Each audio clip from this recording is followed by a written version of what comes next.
নবম শ্রেণীর নির্মিতির একটি গুরুত্বপূর্ণ বিষয় ভাব সম্প্রসারণ। এই ভাব সম্প্রসারণ লিখতেই হয়, পরীক্ষায় আসে, 5 নম্বরের থাকে।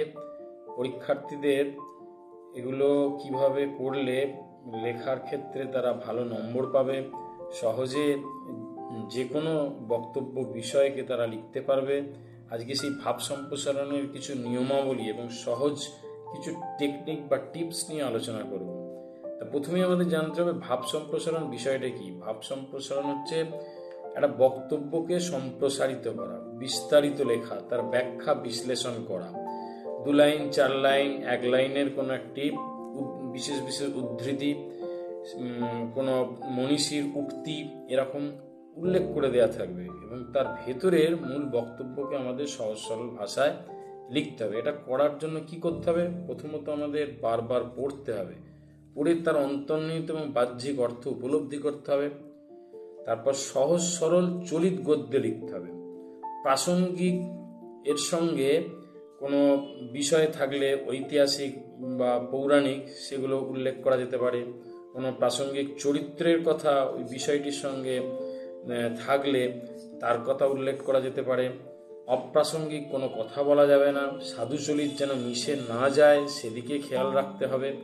আর কোনো মনীষী বা লেখকের উদ্ধৃতি চিনতে পারলেও অমুক লেখকের লেখা, যেমন জীবে প্রেম করে যেই জন, এরম যদি দেয়, স্বামী বিবেকানন্দের আমরা জানি, কিন্তু এক্ষেত্রে ভাব সম্প্রসারণ করার সময় কিন্তু স্বামী বিবেকানন্দের নাম দেওয়া যাবে না। সরাসরি বক্তব্যে গুরুত্ব দিতে হবে, বক্তব্যকে নিজের ভাষায় ব্যক্ত করতে হবে। আর বাংলা শব্দার্থ বিষয়ে জ্ঞান অর্জন করতে হবে, বেশি করে পড়াশোনা করতে হবে, বেশি করে বাড়িতে অনুশীলন করতে হবে, রিডিং পড়তে হবে। যত বেশি স্টক অফ ওয়ার্ডে আমরা সমৃদ্ধ হব, ভাব সম্প্রসারণ করতে আমাদের ততই সুবিধা হবে। এই নিয়মাবলীগুলো একটু মাথায় রাখবো। আর কতটা লিখতে হবে এই নিয়ে অনেকের মনে প্রশ্ন থাকে। যতটা দরকার ততটা লিখতে হবে।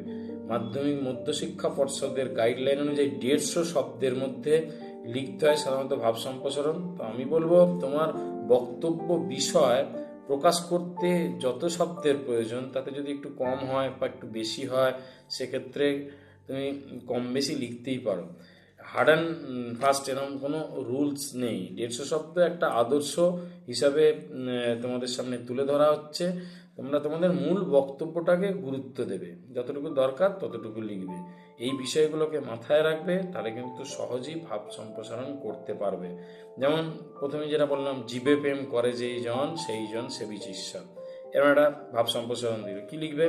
যে প্রত্যেক মানুষের মধ্যে তথা প্রত্যেক জীবের মধ্যেই কিন্তু ঈশ্বরের বাস। তা ঈশ্বরকে পেতে গেলে কি করতে হবে? এই সমস্ত জীব বা মানুষকে ভালোবাসতে হবে। এই ভালোবাসার ক্ষেত্রে কোনো রকম ভেদাভেদ করলে হবে না। ধনী দরিদ্র, ধর্মভেদ বর্ণভেদকে গুরুত্ব দিলে হবে না।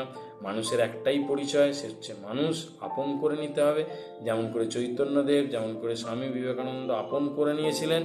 মনুষ্যত্ব ধর্মই বা মনুষ্য ধর্মই হচ্ছে প্রধান ধর্ম। এরকম আর একটা দেখো, অন্যায় যে করে আর অন্যায় যে সহে, তবু ঘৃণা যেন তারে তৃণ সমদহে, এরকম একটা ভাব সম্প্রসারণ দিল। সেক্ষেত্রে কি করণীয়? আমাদের সমাজে একদল মানুষ আছে কি হচ্ছে, অন্য মানুষের উপর অত্যাচার করছে, তাদেরকে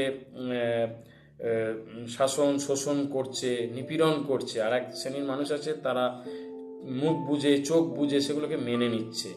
ঈশ্বরের কাছে কিন্তু এই দুই হচ্ছে সমান, বা সমাজের চোখে এর দুজনই হচ্ছে সমাজের সমান শত্রু, সমাজের জঞ্জাল স্বরূপ। যে অন্যায় করছে সে কি করছে? অন্যায়ের প্রশ্রয় পাচ্ছে, সে আরো বেশি করে অন্যায় করার সাহস পেয়ে যাচ্ছে, তার মধ্যে সেই সাহস এসে যাচ্ছে। আর অন্যায় সহ্য করছে বলেই তার মধ্যে এই সাহসটা আসছে। অন্যায়ের প্রতিবাদ করাই সবসময় উচিত কর্তব্য কর্ম।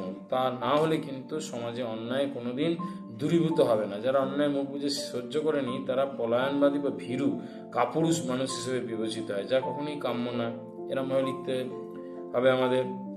আর একটা ভাব সম্প্রসারণ বলি, যেমন দেখো, যারা শুধু মরে কিন্তু নাহি দেয় প্রাণ, কেহ কবু তাহাদের করেনি সম্মান। অর্থাৎ মানব জন্ম হওয়ার পর যারা শুধুমাত্র আত্মকেন্দ্রিক জীবনযাপন করছে, শুধু নিজেদের কথা ভাবছে, এইভাবে একটা সময়ের পর যখন কালের নিয়মে তাদের মৃত্যু হয়, তাদের মৃত্যুটা অতি সাধারণ মৃত্যু। এই মৃত্যুর পর তাদেরকে কেউ মনে রাখে না, সম্মানও করে না। কিন্তু যারা সাধারণ মানুষের মতো জন্মগ্রহণ করে অসাধারণ কর্ম করেছে, দেশের দশের জন্য নিজেদের আত্মবলিদান করেছে, সর্বস্ব সুখ বিলিয়ে দিয়েছে, যারা নিজেদের কথা ভাবেনি, তারা কিন্তু মৃত্যুর পরও তাদের কর্মের মাধ্যমে অমরত্ব লাভ করেছেন, মানুষের মনে চির সম্মানের আসন লাভ করেছেন।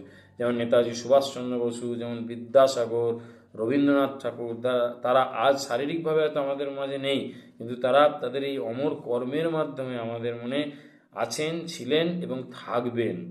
এরকমভাবে তোমাদের সহজ সরলভাবে ব্যক্ত করতে হবে, মূল ভাবটাকে একটু ব্যাখ্যা করতে হবে, বিশ্লেষণ করতে হবে। তাহলেই কিন্তু তোমরা সঠিকভাবে ভাব সম্প্রসারণ লিখতে পারবে। আশা করি 5 মার্কসে 4.5 4 অবশ্যই তোমরা তুলতে পারবে। আর বানানে যত্নবান হতে হবে। যদি উপকারে আসে ভিডিওটি বন্ধুদের মধ্যে বেশি করে শেয়ার করো। আর নতুন নতুন ভিডিও পাওয়ার জন্য সঙ্গে থেকো, কবিতা ছন্দে থেকো। ধন্যবাদ।